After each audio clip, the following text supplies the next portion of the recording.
आणखी एक मोठी बातमी आहे। शिवसेनेची मंत्रीपद फायनल झाल्यानंतरच राष्ट्रवादीची करू असं महायुतीमध्ये राष्ट्रवादी काँग्रेसने म्हटलेलं आहे। आपली भूमिका स्पष्ट करण्यात आली आहे। राष्ट्रवादी काँग्रेस पक्षाकडे अर्थ खातं कायम राहणार आणि शिवसेनेला जितकी खाती मिळतील तितकीच खाती आम्हालाही हवी अशी मागणी अजित पवारांच्या राष्ट्रवादीकडून येऊ लागलेली आहे। त्याच्यामुळे आता दुसऱ्या नंबरचा पक्ष आहे तो म्हणजे शिंदे सेना, त्यांचे आमदार 57 आहेत, पण तिसऱ्या क्रमांकाचा पक्ष असलेला अजित पवारांची राष्ट्रवादी यांना सुद्धा जेवढी खाती शिंदेंना मिळतील तेवढीच खाती हवी आहेत। त्यामुळे याविषयी नेमका काय निर्णय होतो याविषयी आता उत्सुकता निर्माण झालेली आहे। काल मुख्यमंत्री पदावर नेमका कोण विराजमान होणार याविषयी चित्र स्पष्ट झालेलं होतं आणि त्याचबरोबर मुख्यमंत्री आणि 2 उपमुख्यमंत्री आज शपथ घेणार याविषयी सुद्धा चित्र स्पष्ट झालं होतं। पण जे दोन्ही पक्ष आहेत महत्त्वाचे महायुतीमधले त्यांना नेमकी कोणती खाती मिळणार आणि किती खाती मिळणार याविषयी उत्सुकता असतानाच आता राष्ट्रवादीकडून एक मागणी समोर आलेली आहे। त्यांनी भूमिका स्पष्ट केली आहे। शिवसेनेची मंत्रिपद फायनल झाल्यानंतरच राष्ट्रवादीची करू असं ते म्हणतात आणि राष्ट्रवादी काँग्रेस पक्षाकडे अर्थ खातं कायम राहणार असल्याचं सांगण्यात आलंय। तर शिवसेनेला जितकी खाती मिळतील तितकीच आम्हाला मिळावी अशी ही मागणी राष्ट्रवादीची असल्याचं माहिती। आणि याविषयी अधिक माहितीसाठी आपल्या प्रतिनिधी मीनाक्षी म्हात्रे आपल्या सोबत थेट जोडल्या गेले। मीनाक्षी, काय सांगाल? एकीकडे आहे भाजपा ज्यांना 132 जागा मिळालेल्या आहेत, तर दुसरीकडे आहे अजित पवारांचे राष्ट्रवादी आणि शिंदेची शिवसेना, हे दोन्ही महत्त्वाचे पक्ष आणि याच्यामध्येही आता अजित पवारांच्या राष्ट्रवादीची जी मागणी समोर आली आहे त्यानुसार शिंदेंना जेवढी खाती मिळतील तेवढीच यांना मिळायला पाहिजे अशी मागणी ते करताना दिसतात। एकूणच काय म्हणणं आहे राष्ट्रवादीचं, कोणकोणती खाती त्यांना हवी आहेत?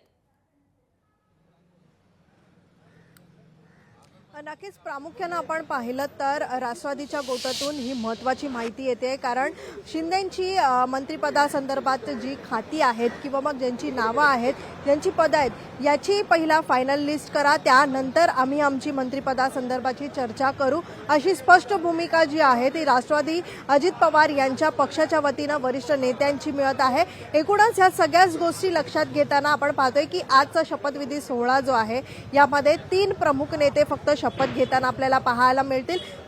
बाकी उर्वरित जी मंत्रिपदासंदर्भातली खाती वाटप असतील किंवा मग उर्वरित जी चर्चा आहे यावरती अंतिम चर्चा अद्याप झालेली नाहीये। त्यामुळे शिंदेंच्या वाटेला जेवढी खाती जातील तेवढीच राष्ट्रवादी अजित पवार यांच्या वाटेला तेवढीच खाती यायला पाहिजे अशी ठामपणे भूमिका जी आहे ती अजित पवार यांच्या पक्षातील वरिष्ठ नेत्यांनी मांडलेली आहे। त्यामुळे काल आपण पाहिलं तर देवेंद्र फडणवीस हे 2 वेळा वर्षा निवासस्थानी गेले आणि त्या ठिकाणी आपण पाहतोय की याबाबतची देखील चर्चा झाली असल्याचं कळत आहे। मात्र एकूणच शिंदेच्या शिवसेनेकडे जो स्ट्राईक रेट आहे त्यासोबतच अजित पवार यांचा देखील चांगला स्ट्राईक रेट आहे, कारण जवळपास 41 आमदार जे आहेत अजित पवार यांचे निवडून आलेले आहेत। त्यामुळे बार्गेनिंग पॉवर जी आहे अजित पवारांची देखील तितकीच मजबूत आहे आपल्याला पाहायला मिळते। एकूणच आज जर आपण पाहिलं तर सगळेच वरिष्ठ नेते जे आहेत अजित पवार यांच्या देवगिरी निवासस्थानी येताना पाहायला मिळतात। कुठेतरी मंत्रिपदावरून ही सगळीच खलबत सुरू आहेत, कारण येत्या काही 4-5 दिवसामध्ये जवळपास 9 ते 10 डिसेंबरपर्यंत काही मंत्र्यांचा शपथविधी सोहळा जो आहे तो पार पडू शकतो, कारण नागपूर अधिवेशनमध्ये या मंत्र्यांना तिथे अधिवेशन काळामध्ये उपस्थित राहावं लागणार आहे आणि त्यासाठीच या सगळ्याच शपथविधी सोहळा होणं हे आवश्यक आहे। त्यामुळे कोणाकोणाची नावं असतील या शपथविधी सोहळ्यामध्ये यासाठी अंतिम चर्चा जी आहे ती आज उद्यामध्ये होऊ शकते। त्यामुळे ज्या पद्धतीत राष्ट्रवादी अजित पवार यांच्या पक्षाकडून जी ठाम भूमिका मांडण्यात आलेली आहे, शिंदेच्या शिवसेनेला जेवढी खाती जातील तेवढीच आमच्या देखील वाटेला तेवढीच खाती आली पाहिजे अशी स्पष्ट भूमिका जी आहे अजित पवार यांच्या राष्ट्रवादीकडनं त्यांच्या वरिष्ठ नेत्यांकडनं वर्तवण्यात येत आहे। निश्चितच, मात्र ही मागणी त्यांची मान्य होते का तेही बघावं लागेल, कारण शिंदे तिकडे नाराज असल्याचं कळत आहे। अजूनही गृहमंत्री पदावर ठाम आहेत आणि काही चांगली खाती मिळावी यासाठी ठाम असल्याचं कळत आहे। तर दुसरीकडे अजित पवार मात्र कोणत्याही प्रकारचा आग्रह धरताना दिसत नाहीये, तरी सुद्धा शिंदेने एवढीच खाती आपल्याला हवी आहेत असं नेते म्हणतायत। त्यामुळे ही मागणी त्यांची मान्य होणार का ते बघावं लागेल। दरम्यान धन्यवाद तुम्ही दिलेल्या या सविस्तर माहितीसाठी। लोकशाही मराठी ऐका, पहा, जागरूक रहा।